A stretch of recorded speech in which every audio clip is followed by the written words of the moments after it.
수요일 새벽 기도회 시작합니다. 신앙 고백하겠습니다. 나는 전능하신 아버지 하나님 천지의 창조주를 믿습니다. 나는 그의 유일하신 아들 우리 주 예수 그리스도를 믿습니다. 그는 성령으로 잉태되어 동정녀 마리아에게서 나시고 본디오 빌라도에게 고난을 받아 십자가에 못 박혀 죽으시고 장사된 지 사흘 만에 죽은 자 가운데서 다시 살아나셨으며 하늘에 오르시어 전능하신 아버지 하나님 우편에 앉아 계시다가 거기로부터 살아있는 자와 죽은 자를 심판하러 오십니다. 나는 성령을 믿으며 거룩한 공교회와 성도의 교제와 죄를 용서받는 것과 몸의 부활과 영생을 믿습니다. 찬송가 488장 부르시죠.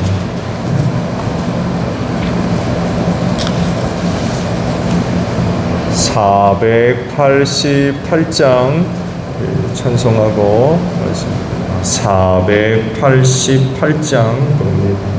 이 몸의 소망 무언가 우리 주 예수뿐일세. 우리 주 예수 밖에는 믿으리 아주 없도다. 주 나의 반석이시니 그 위에 내가 서리라.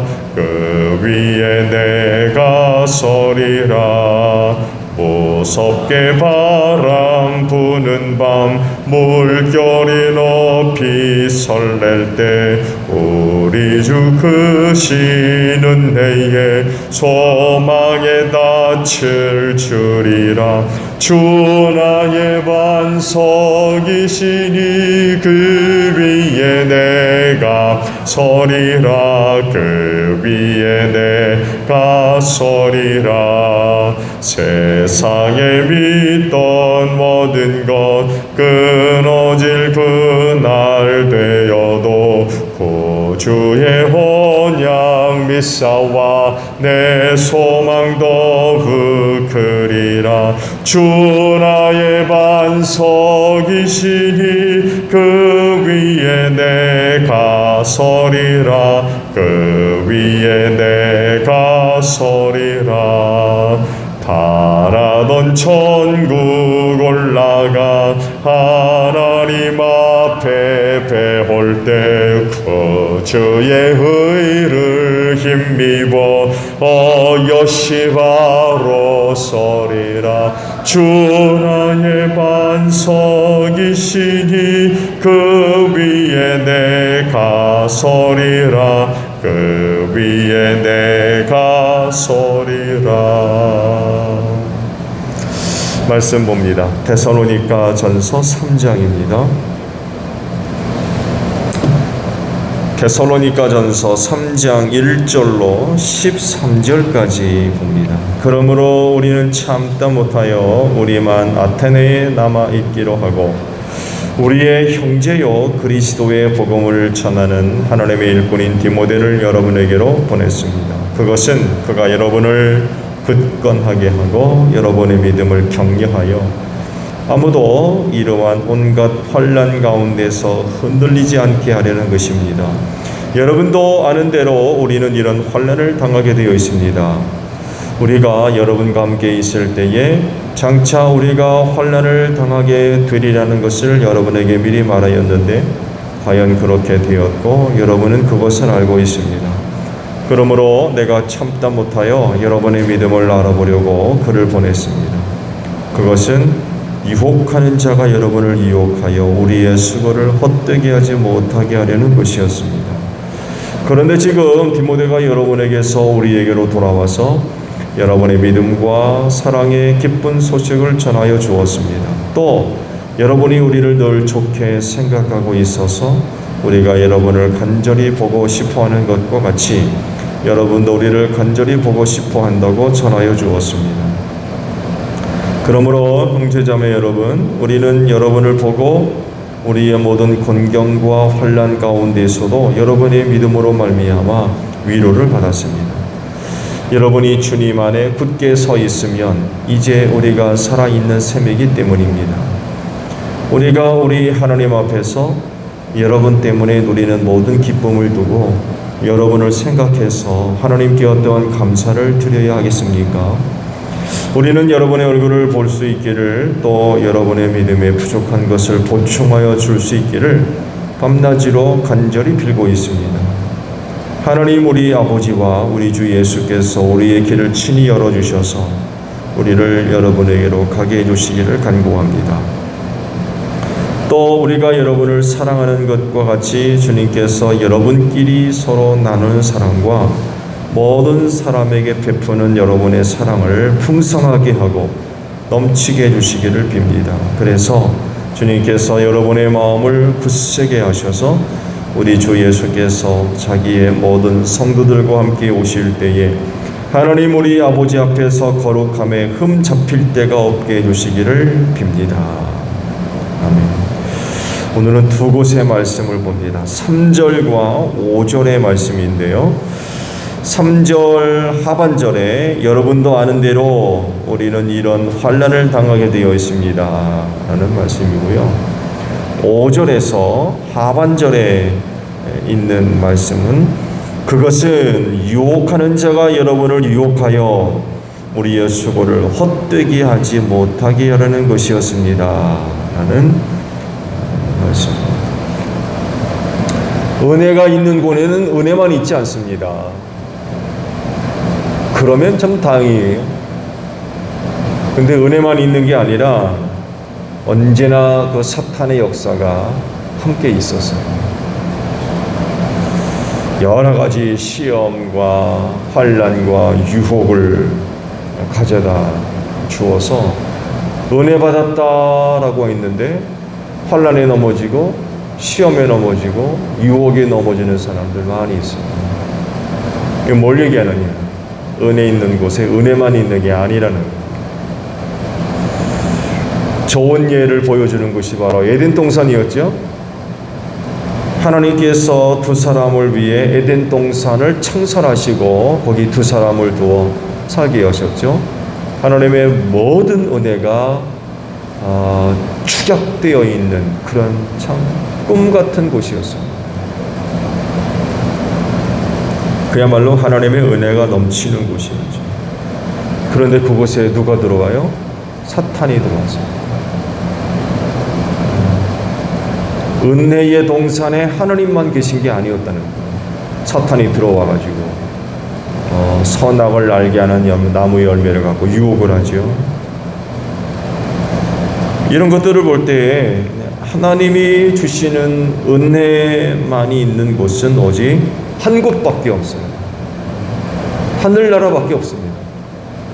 기타 이외의 모든 곳에는 은혜만 있는 게 아니라 거기 악한 영들의 역사, 환난, 유혹 이런 것들이 항상 같이 있다는 것입니다.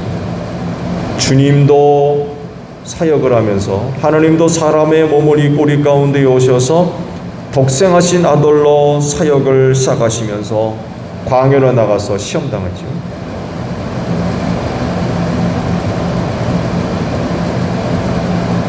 예수님이 사탄한테 시험당하셨어요. 이게 이 세상입니다.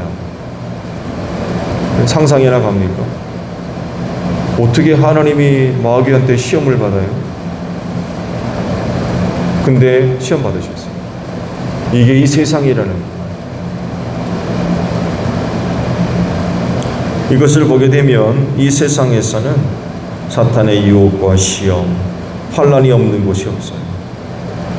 그렇기 때문에 이런 시험과 환난과 유혹들을 잘 견뎌야 되고 이겨야 되겠죠. 그래야만 구원받아요.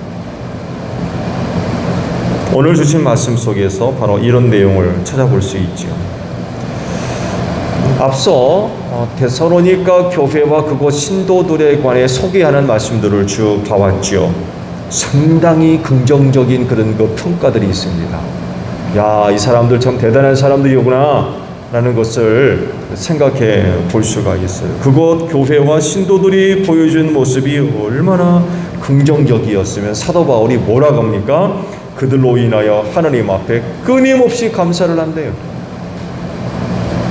그리고 신도들이 얼마나 그런 좋은 모습을 갖고 있었으면 끊임없이 하나님께 감사한대요. 그들로 인하여서. 참 대단한 거죠.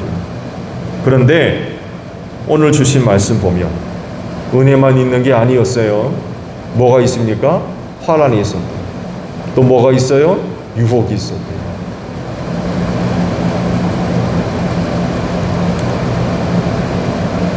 결국 그들이 그렇게 좋은 그런 그 신앙의 모습들을 보여줄 수 있었던 건 환난을 견뎠어요. 유혹을 이겼어요. 그러니까 사도 바울이 그들로 인하여 항상 하나님께 감사한다는 고백을 할 수 있었던 거죠. 근데 만약에 그들이 환난을 이기지 못하고 유혹을 견디지 못했다면 이런 고백을 못했겠죠. 그렇죠? 근데 항상 너희로 인하여 하나님께 감사한다 라고 했다는 것은 그들이 환난을 견디고 유혹을 이겼기 때문에 그런 것들이 가능했다는 거죠. 우리 교회도 그런 교회가 되기를 바랍니다. 환난과 유혹은요, 모든 그리스도인들이 겪는 아주 대표적인 모습들이죠. 그래서 신앙생활을 하면서 이 두 가지 문제를 어떻게 대처하는가에 따라서 신앙이 좌우된다고 해도 과언이 아닙니다. 환난을 견디지 못하면 그 신앙 어떻게 되겠어요? 당연히 박살이 나겠죠. 유혹 이기지 못하면 어떻게 되겠습니다? 그 신앙이 당연히 변질돼 버리죠.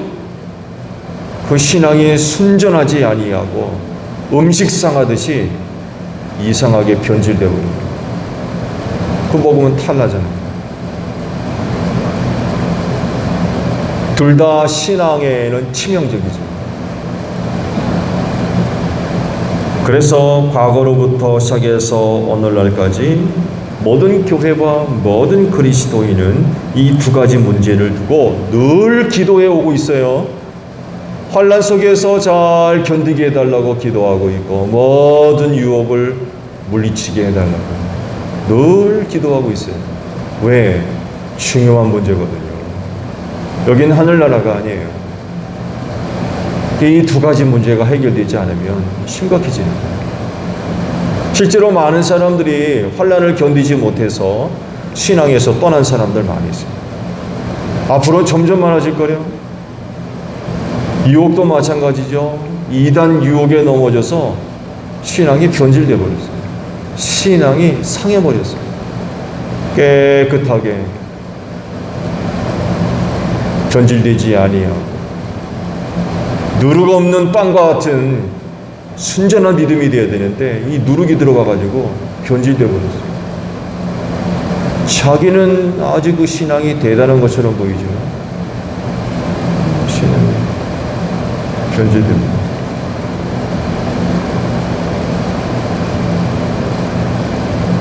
데살로니가 교회의 신도들이 환난과 유혹을 받을 수밖에 없죠.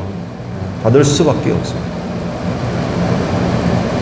이 문제를 해결하기 위해서 사도 바울이 선택한 방법이 뭐였어요? 디모데를 보내는 거였습니다. 그를 통해서 지속적으로 하나님의 말씀을 듣고 양육받게 했습니다. 결과가 뭡니까? 대성공이었습니다. 이 부분에 있어서 굉장히 걱정스러워서 디모데를 파견을 했는데 그가 돌아와서 보고한 내용들 들어보니까 정말 아주 대성공적이었습니다.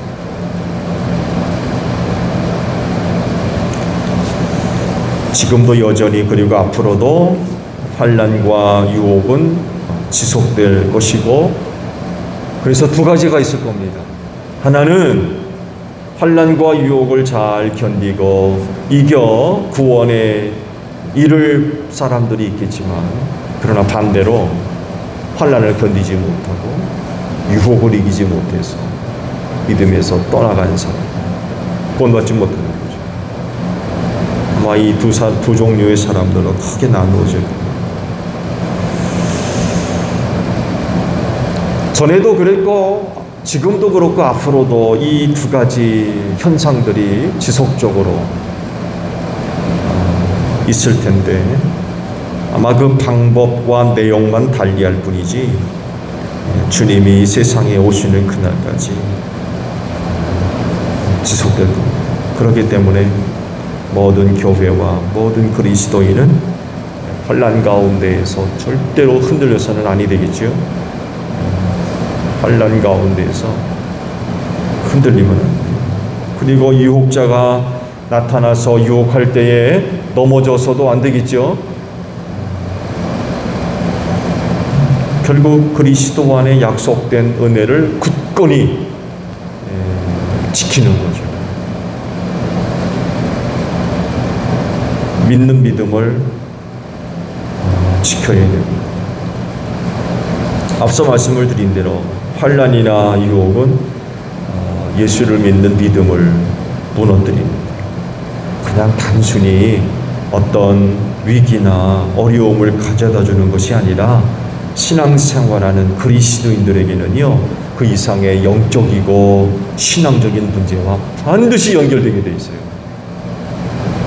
환난? 그거 단순히 어려움만 얘기하는 겁니까? 환난을 겪을 때 예수 믿어 말어, 교회 가 말어, 당장 연결됩니다.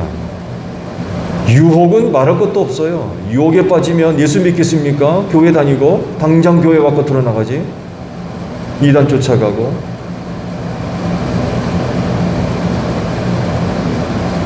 그건 단순히 어떤 어려움이나 어떤 불편함이나 위기 그 이상으로 신앙생활하는 사람들에게는 반드시 이런 것들이 영적으로 신앙적으로 연결되어 가지고 큰 그런 그 문제를 일으킨다는 것입니다. 실제로 많은 사람들이요, 환난 당하고 유혹 받았을 때 믿음 버렸어요. 그것이 믿음과 전혀 상관이 없다고 그러면 이런 현상은 없겠죠. 그렇죠? 그런 것들이 연결되지 않는다면 그런 일이 일어났겠습니까? 근데 그렇지 않거든요.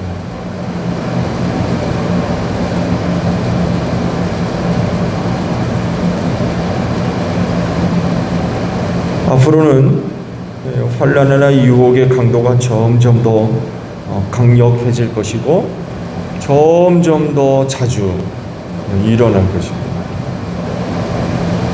그만큼 신앙생활하는 그리스도인들에게는 어려워지는 거죠. 힘들어지고. 그렇기 때문에 필요한 게 뭐겠어요? 그만큼의 믿음의 분량도 작아져야 되겠습니까? 커져야 되겠습니까? 당연히 커져야 돼요. 시험과 환난 구역들이 점점 커지는데 믿음은 제자리예요. 오히려 그 믿음이 적어져요. 어떻게 견디겠어요? 견딜 수가 없는 거예요. 그래서 데살로니가 교회의 신도들을 위해 누구를 보냈던 거예요? 디모데를 보냈던 거예요. 그 교역자가 없잖아요. 사도 바울은 떠나왔고. 그런 가운데 있는 데살로니가 교회 신도들의 신앙은 지켜져야 되고, 그래서 이 디모데를 보냈던 거예요.